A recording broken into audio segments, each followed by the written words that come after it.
Welcome to the Concordia Publishing House Podcast, where we consider everything in the light of Jesus Christ, who is the same yesterday, today, and forever. I'm your host, Elizabeth Pittman.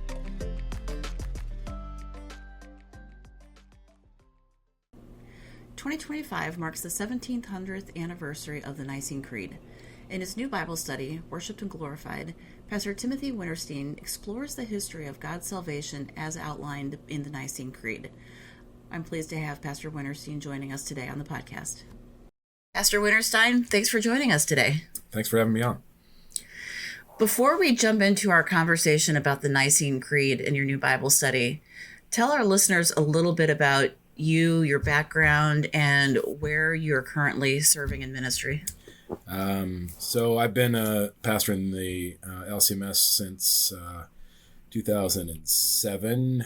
I stayed at the seminary for another year to get an STM. So 2007 was my first call, and then spent a few years in northern Minnesota, and then about almost 11 years in central Washington, which is I'm from Washington State, and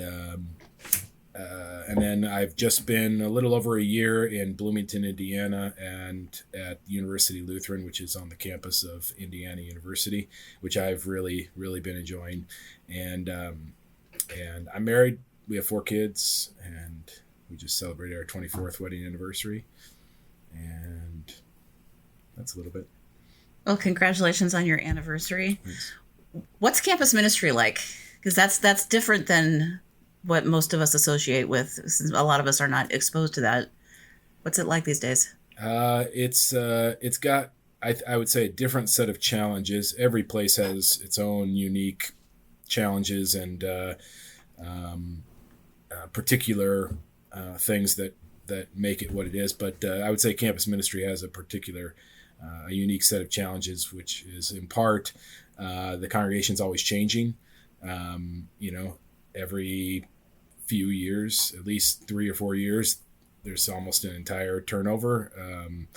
We do have a couple sort of long-term, kind of not permanent. Nothing's permanent, but long-term families who are sort of here all the time, full-time maybe,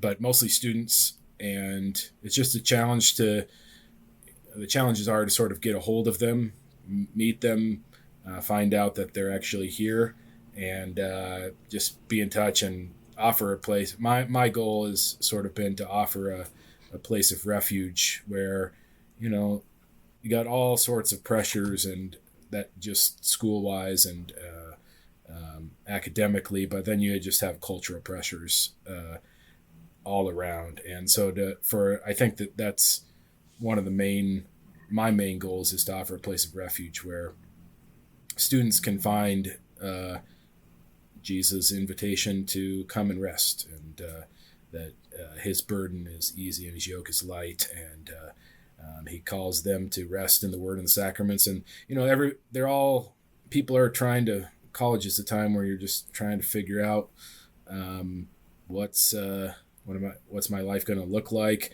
How is it the same or different from what I've sort of known growing up? They have to make their own. Nobody's calling them or coming into their room, knocking on the door, waking them up for church. They might have somebody, I suppose, but not as often. And so they have to make that decision. And I found it very interesting. Last year when I got here, maybe half the kids I met had not grown up Lutheran.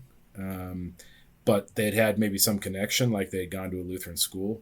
And I think that's a significant thing that I learned in terms of the importance of Lutheran schools.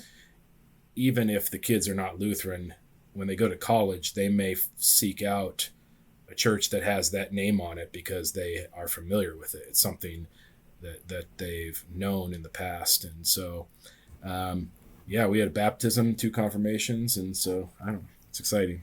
That is exciting. How can, for those families or congregations that are sending their kids off to college, be it for their first year or returning, what's the best way for them to connect their kids with you? Send me an email.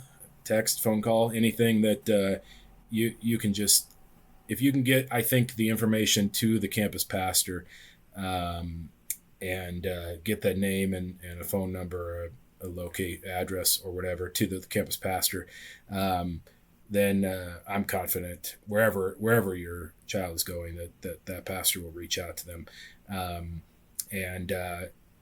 think one important thing is maybe visiting with your kids, if you can. That doesn't always work with schedules, but if you're there on a Sunday and you can kind of get them in the door, sometimes that helps them feel more comfortable. They're not just walking in cold to a place where they don't know anybody. I'm confident that wherever they would go, they would quickly be, welcomed. But sometimes that's hard for the student to come in the first time by themselves. But the other thing is there's a form on the Synod website where you can put your student's information in, and it will get sent to the campus ministry of the school that they're attending. So that's another good way, just to have them get connected in some way so that the pastor can reach out to them. Send an email to the pastor. Just a little bit of intentionality on the part of the parents and on the church and everyone involved. So because they may not always, they get quickly involved with a lot of stuff. And right in the fall, in August before they come, that's a good time for the pastor to get the name. So right away they can connect. Absolutely. Well, you have just written a new Bible study titled Worshipped and Glorified, a study of the Nicene Creed. So many of us are familiar with the Nicene Creed. We say it often in church, but we also have the Apostles' Creed. We have the Athanasian Creed. Why do we have the Nicene Creed, and why do we need more than one? Mm-hmm. Yeah, I mean, need is relative, right? I think it's sort of like, here, why do we need 4 Gospels? Well, do we need 4 Gospels? Maybe not. Not in that sense, not in the sense that we couldn't learn about Jesus if we had one Gospel. But I think they have different purposes. And the Apostles' Creed kind of grew out of the original sort of baptismal, do you believe in God the Father? Yes. Do you believe in God the Son? Yes. Do you believe in the Holy Spirit? Yes. And so it kind of just grew out of that. And I mean, something I learned looking through this is that a lot of places would have their own baptismal creeds or their own creeds that they would instruct people with and teach them. There wasn't necessarily one kind of single form of what was being taught. And that kind of really happened after the Council of Constantinople, that it sort of became much more, really even into the 4th and 5th centuries, that it became much more uniform in how what creed was used. So the Apostles' Creed kind of grows out of a baptismal creed, and then the Nicene Creed grows out of controversy in the church in the end of the 3rd century into the 4th century. And so you have controversies rising up, and the emperor doesn't want controversy in his realm. And so, Constantine calls the Council of Nicaea to try and deal with it. And what we have comes out of Nicaea in 325, and then over the next 50 years, or give or take, there's still controversy. Just because the church said something doesn't mean that the controversy all went away, which we should be familiar with. Imagine that. Yeah, we should be familiar with that. It's not just, a synod convention says something and then everybody says, okay, that's fine. It certainly didn't happen at the Council of Nicaea, that everybody said, okay, we're all good with that now. But it was meant to deal with what do the scriptures say? There are a lot of weird things floating around about the Council of Nicaea, like they're the ones who decided what books are in the Bible and all sorts of things that are not actually true. But what it was really about, at least for the church part of the controversy, was what does the Scripture say about the relationship of the Father and the Son? And, there's all sorts of human things. This is kind of the fascinating thing about it. There's all sorts of human things that are going into this. And sometimes people, I think, are misled by that because there are human things going on. Well, then it can't have anything really to do with God or the Scriptures. But God always is working through the human things. He's always dealing with people in ways that we'd say, why is it like that? But he makes clear his word through human controversy. And I think that human historical side is really not separable from the divine side and the scriptural truth. But that's just kind of how it happens, kind of how it unfolds throughout the history of the church. Well, the study is also, if for anyone who enjoys history, you'll enjoy this study because there is some fascinating history that you bring into it because it's necessarily a part of the conversation. I also thought it was interesting when you kind of called out prior to the council and the controversy, that people were using words fairly loosely. And so this kind of gave them an opportunity to wrestle with each word and the meaning and making sure they were very precise in what was being spoken. Yeah, and I think this is an important part of kind of historical development is that, and in fact, Martin Chemnitz makes this point about controversies at the time of the Reformation, that people may have used forms that of words, and so arguments come up about those. Then, well, they used to say it like this, so why can't we? Or maybe this is the correct way to say it, or whatever the case may be. But once there's controversy over that, you can't sort of go back to that time before the controversy. You can't go back to when people did talk more loosely, because now when you say something, it has an extra import that is can be understood wrongly or incorrectly, or people might be misled by it. So this is sort of happening where in the earlier time before 325 or before Arius, there are people using words like these about God, about his nature, or what is it, his being, and then somebody uses one of those words and says, well, that means then that the Son is not eternally God. Well, then they got to wrestle with the word and decide whether that's the best word to use or not. Can it be misunderstood? Will this word mislead people? Will people believe incorrectly about what the scriptures say? And so that is, I think, a large part of what's going on. And I think it's helpful for us when we read early Christians that we understand that they may be using words prior to the controversy over that sort of thing. And Lutherans will go back maybe and read earlier church fathers, and they will talk more loosely about how we're justified. It hasn't yet been the main controversy, and so when they do that, we can sort of maybe forgive them being before the time of the Reformation. So I think it's helpful to understand that in general, that we don't too harshly judge people because they lived before the time of a controversy. Mm-hmm. You mentioned Arius. Tell us a little bit about who he is, because he is kind of a central figure as all of this is developing. Yeah, it's interesting. I'll say one thing before I answer that, and that's right before I was writing this, I had a class with Dr. David Maxwell at the seminary, and so he made me much more qualified. I'll just say that. So I appreciate because the class was on the Nicene Creed, and one thing about Arius is he sort of he wasn't necessarily the biggest kind of character or person in this controversy. He kind of started it, but really other people picked up, and because people like Athanasius gave his name to the controversy, and they did what a lot of people do today.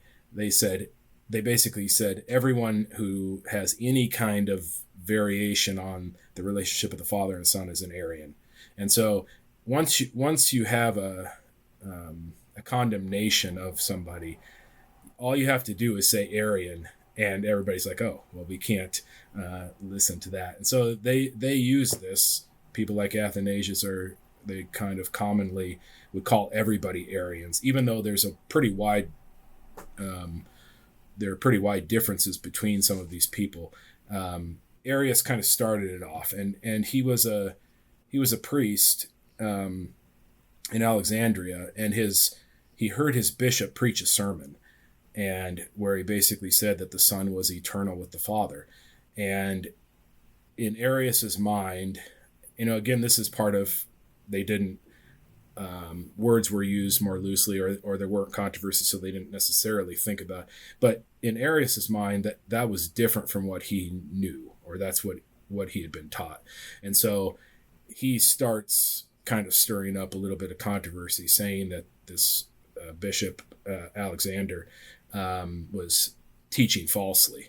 So the accusation of false teaching actually came from Arius originally, and then it just sort of blew up, and it went on, and finally it got big enough where the emperor's like, we better figure this out. So he was a priest in Alexandria, and all sorts of interesting stories about how he died in the toilet and things like that. Not in the toilet, on the toilet. But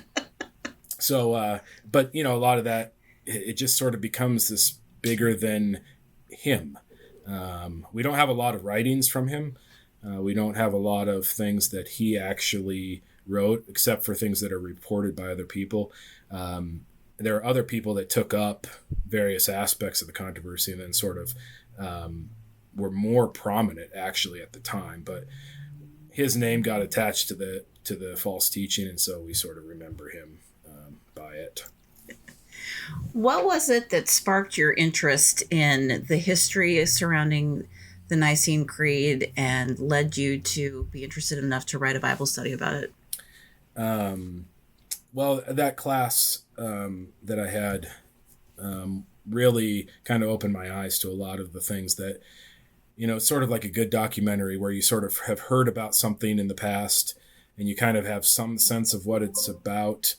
We know the basic players, but then you kind of get your eyes open to a fuller picture. And that class really kind of opened me to that, to what's kind of going on. And it's more complicated maybe than, just Arius and Athanasius. It's got all of these different people, and they all have different motives, and they're all after different things. And there's the human, and there's all this political intrigue stuff going on.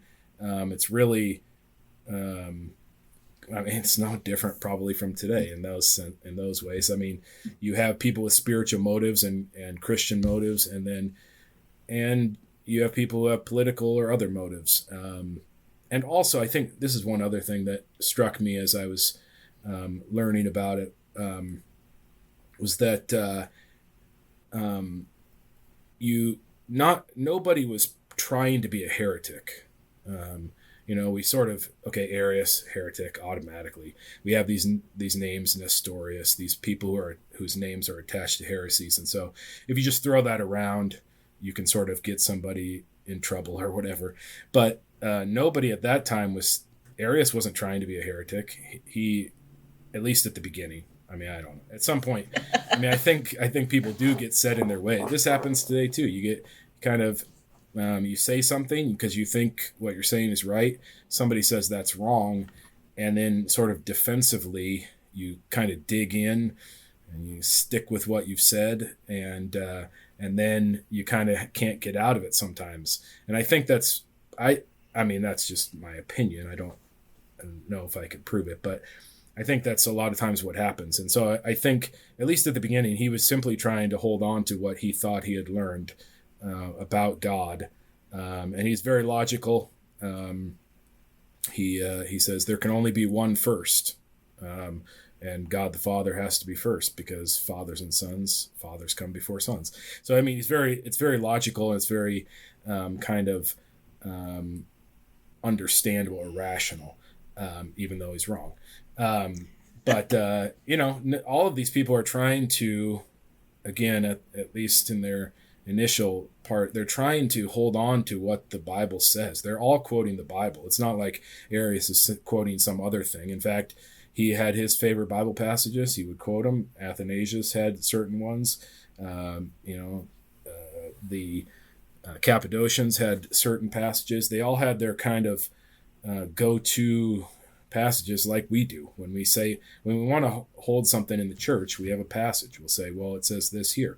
They're doing the same thing, and not trying to be false teachers. I think today, this is something that's probably changed. Today, people they in fact will say, I'm happy to be a heretic, or things like that. This wasn't happening in the early church. They were all trying to be orthodox, faithful, biblical Christians, and sometimes they were and sometimes they weren't. But why is it important for us as Christians today to have an understanding of how and why the Nicene Creed came to be? I think, at least on one level, it's like a lot of things. I remember when I was kind of growing up, and in the church, we went to an LCMS church, and we used the liturgy, but it was actually the Lutheran Book of Worship, but which had more options, I think, even than those two services, setting 1 and 2 in our Lutheran service book. And to me, it was always like it would switch back and forth between those options. It never was explained. Nobody ever said, well, here's why we're doing this one today. And so things like that we do a lot, that we do regularly, and we know the words, and we kind of are familiar and comfortable with them. I think it's easy to forget what's behind it or underneath it. Now, I think that happens with anything, and there's an alternate sort of problem or difficulty, which is do something new all the time, and then you're constantly trying to keep up with what it is. So people sometimes do that in order to stave off the familiarity, or the way that kind of we just go through something, we don't think about what we're doing. So I think it's helpful just to remind ourselves and to kind of have this. You can't think about everything all the time. You say in the Nicene Creed, in church, you can't sort of think about every single thing that's behind everything. But I think if we have kind of some resources or some connections to the scriptural passages that are behind these words, I think that can help us to sort of think more deeply. Maybe we just think about one thing on a given Sunday, some word that stands out to us, or something that's going on in our lives, and this kind of connects with that. But I think we need that, and so that it's not just the words we always say or something like that. They are, and for good reason. But what do they connect with? How do they help us understand the scriptures? How do they help us say the same things or confess what God has said? What's behind it? Is it just something that humans made up and we just do it because that's the thing we do? Or is there, this depth of scripture, which that's my opinion, depth of scripture underneath it, so that we can constantly draw on those wells that are underneath. It's sort of like the oil derrick, maybe, that's not the oil itself. You're not after that, but it pulls it up. It brings it to the surface. And I think that's the way that maybe it can be. That's one way to think of it, maybe. Which phrase or phrases in the Nicene Creed are most significant in your mind? I realize this might be difficult to choose, but is there a phrase or two that you deem as extraordinarily significant? Well, I mean, obviously there are historical. I mean, the most kind of historically significant is being of one substance with the Father. This word, it's a single word in Greek, homoousios, that means of the same being or of the, substance is a kind of a strange word, to, at least in English with its connotations, but it's trying to get at that one. So that's the main anti-Arian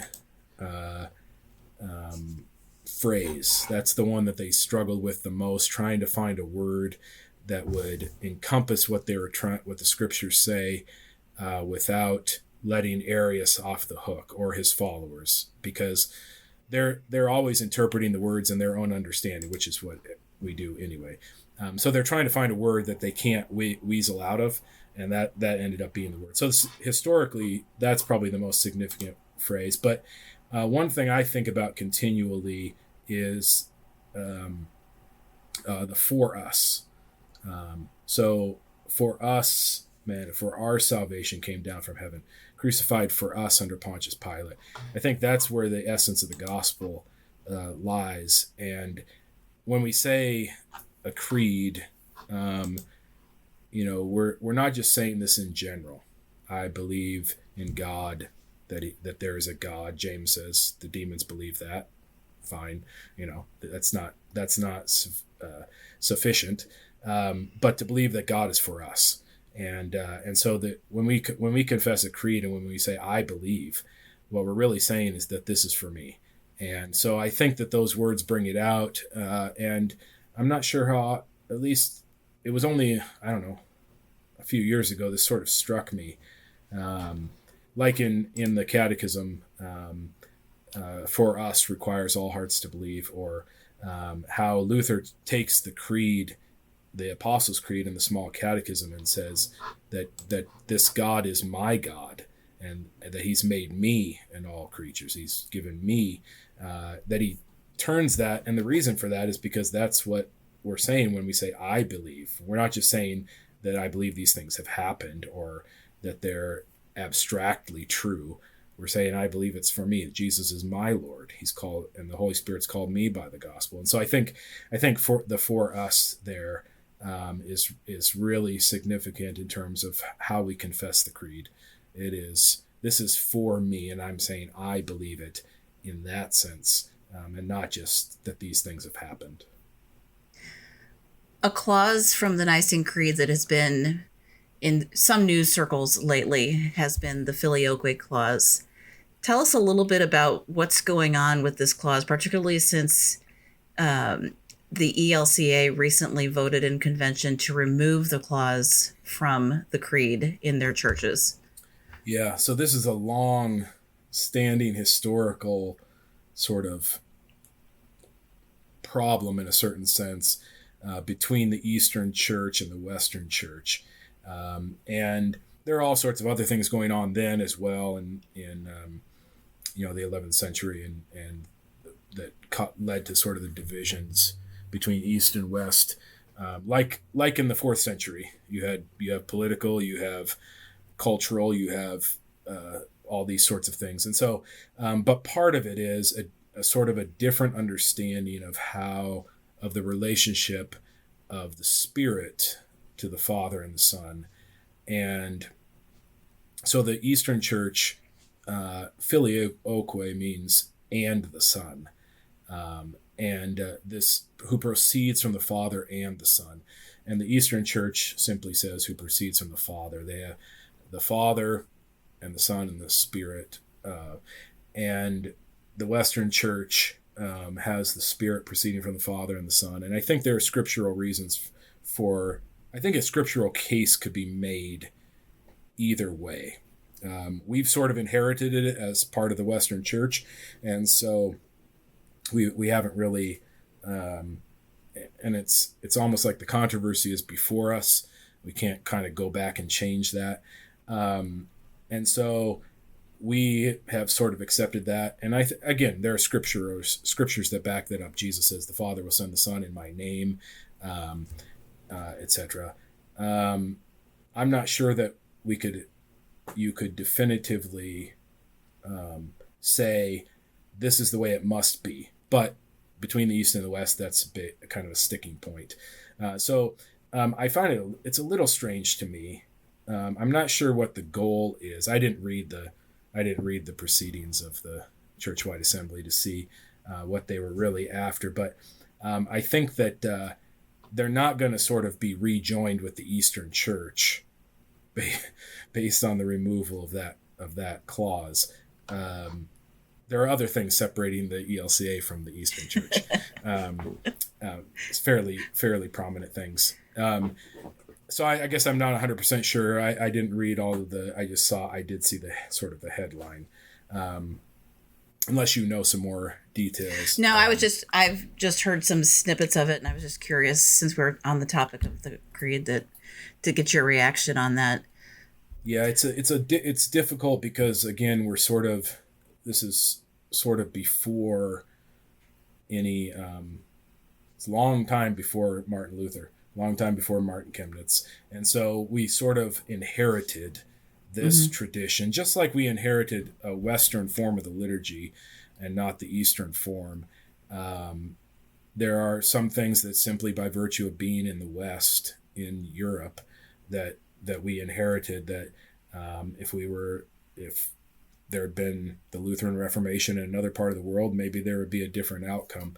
And so I don't know. For me personally, it's more of a historical oddity. There's obviously theology behind it, and I think that's worth learning about. I'm not sure that we can sort of unring that bell, but so I think it's worth learning about. I think it's worth hearing the East on why on their theological conception of the Trinity. But generally, Lutherans are not in that part of the world, and so we've inherited the Western form of the creed. Are there some ways that the Nicene Creed addresses false teachings that we're seeing cropping up in our world today? I think it's interesting, because we could say, well, this creed addressed this controversy in the 4th century. There are obviously more controversies in the church after the 4th century. We didn't stop having controversy in the church. Why not have more creeds? But in some ways, I think the major lines of the Christian teaching, maybe after the Athanasian Creed, which is later, that they've kind of been marked out. And so I don't know that there's really anything new under the sun. We have similar sorts of, the two that I sort of talk about a little bit in the Bible study are Islam and Church of Jesus Christ of Latter-day Saints, the Mormons, because they have arguments that are very similar to some Arian arguments about the relationship of the persons. I mean, the Mormons don't believe in the Trinity. That's on their website. I'm not slandering them. They believe that the Father and the Son and the Spirit are three separate persons. And in fact, at least the Father and the Son were in some sense human who became God, which goes back to a certain kind of Christian statement, a very early one about God becoming what we are, so that Athanasius, I think, so that we would become what God is. They've interpreted that in a particular way, but it's not a Trinitarian theology. But these arguments were going on sort of in the time at the 4th century, in terms of, well, if the Son is not eternal with the Father and not fully one God, well, then don't you end up having more than one God? Because Jesus is some kind of God, a lesser God maybe. The Arius didn't have a problem with calling Jesus God or the Son God. He just didn't think that he was the same God as the Father. So now do you have more than one God? And so I think that's sort of an ongoing thing in terms of what Mormons believe and in their claim to be Christian. Is this the same kind of God that we believe in? And Islam also, is very similar, I think. There are similarities, at least, to some of the Arian arguments about the fact that that the Father has no equal. and that the Father can't have another with him. So Allah cannot have a son. And so there's similar arguments. Obviously, it's a slightly different version of that. But so I think those are at least two major ones. But really, we're dealing with, there are all sorts of denials of the virgin birth, for example, or the resurrection, the bodily resurrection of Jesus. So those are kind of perpetual issues that the Creed addresses. One interesting thing that I found is we had some visitors. This was when I was in Washington. Some friends of ours visited, and we used the Nicene Creed. And the person had a question about, I acknowledge one baptism for the remission of sins, from a church tradition that didn't really use creeds. And so that kind of struck her as interesting, that we would confess that publicly together, and obviously going back a long time. So that's one thing that comes up, I think. Does baptism forgive sins? And it's been confessed since the 4th century, and still controversies over baptism. So that's another thing. Beyond just saying the Nicene Creed in church from Sunday to Sunday, what are some ways that we can use the Nicene Creed to help in our daily devotional life, in our prayer life, Bible study time? Yeah, I think one of the ways, and hopefully I hope that this Bible study helps with that, is things that maybe we gloss over, we're not as familiar with. It always struck me, why are we repeating? So God of God, light of light, very God of very God, which doesn't mean, really God. Like that's how we use very, but it's from the true, maybe something like true God, truly God. The Son is truly God and not a lesser or a secondary or another God. But I think words like that, those phrases were chosen very, very intentionally, and they're tied to Bible verses that speak of the Father as light and the Son as light, or the Father as God and the Son as God. Those are in there in the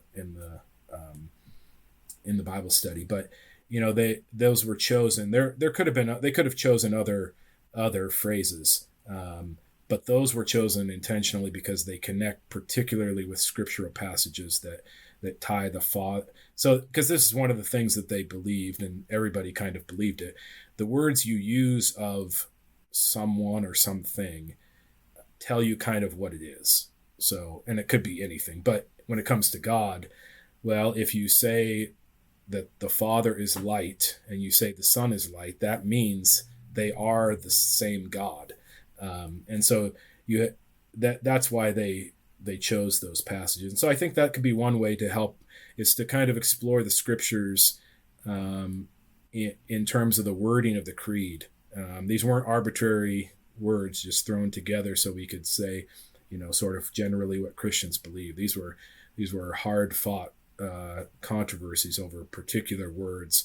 Why would they fight over those words? Well, who is God? That's the basic question. So it seems to me that might be worth having a controversy over. And so I think that's one way that you could use it, is some of the things that especially maybe seem abstract, what scripture passages are behind these, and sort of study those and in their cross references between those and other passages. There's certainly more passages than are in the Bible study that are dealing with these things. And tracing the scriptural story. The main part of the creed deals with Jesus and his incarnation.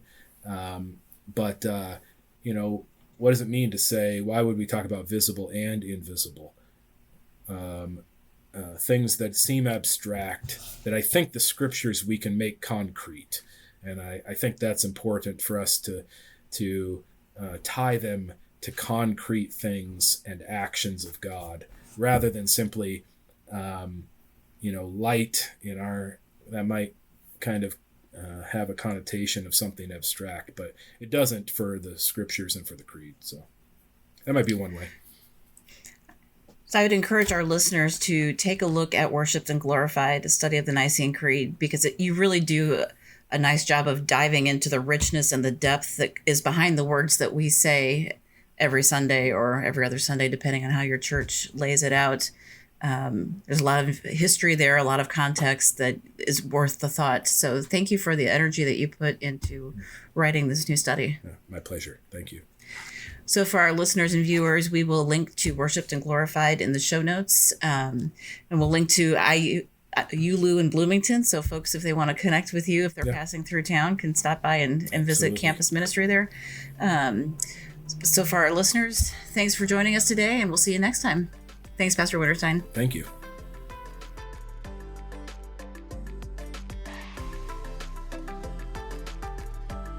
Thank you for joining us on this episode of the Concordia Publishing House Podcast. I pray that this time was valuable to your walk with Christ. We'd love to connect with listeners on Instagram, Facebook, and Twitter at Concordia Pub. Visit cph.org for more resources to grow deeper in the gospel.